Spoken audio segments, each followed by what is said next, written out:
Here's why fencing for fun or having fun while you're fencing is not just fun. It's not just for its own sake. Now, don't get me wrong. I want to be clear.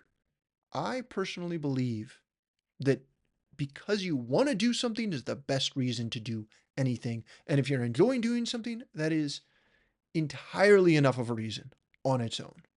But for those who are more outcome oriented, who are really focused on the result, who just want to be the best they can be, you should also be focused on enjoying yourself. And there's a couple reasons for this. But I real quick want to go back to a conversation I was having earlier today with a client who is, from my outside view, I would say buried under a load of work, homework, training, all this stuff that comes with being in high school and pushing yourself to achieve at the highest level. And he had what I think was a brilliant response to this. Now, before I go into what he did, I'm going to go into what I and many other people I've talked to have done, which is not such a great response. Saying, okay, I've got a lot going on. I've got this, academics I really want to do well at. I've got some other kind of work that is important to me. And I've got fencing. I need to make sure to train more and push myself harder.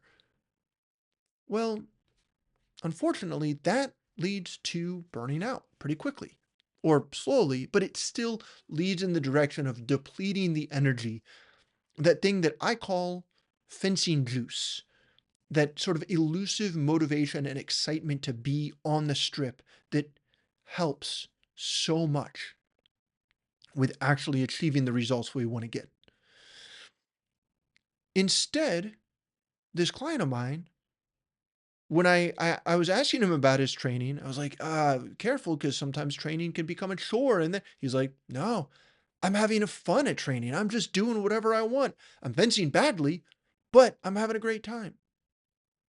And I actually think that's better for his fencing than maybe anything else he could be doing with his time at training right now. He has removed the pressure that leads to burnout. He's removed the pressure that leads to self criticism and having a bad time, and replaced it with the simple joy of the activity in the moment.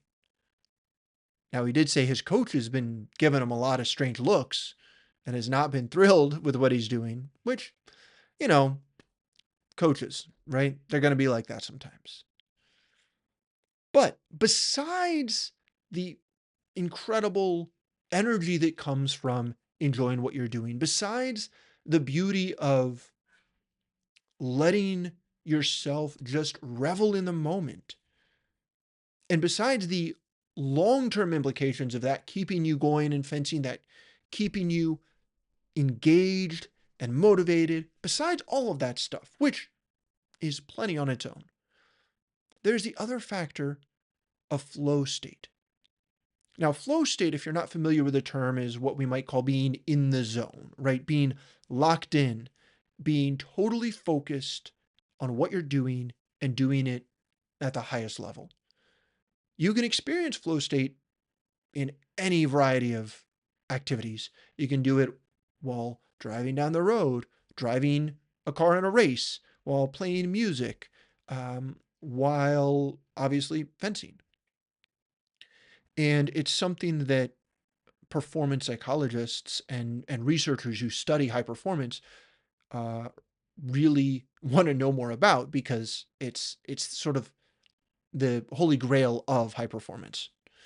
Um, and one of the things that is associated with getting into flow state or being in flow state, there's like 7 characteristics of flow state, um, and I'm not going to list all of them, but one of them is that you're enjoying what you're doing for its own sake, that the activity itself is rewarding, is fun.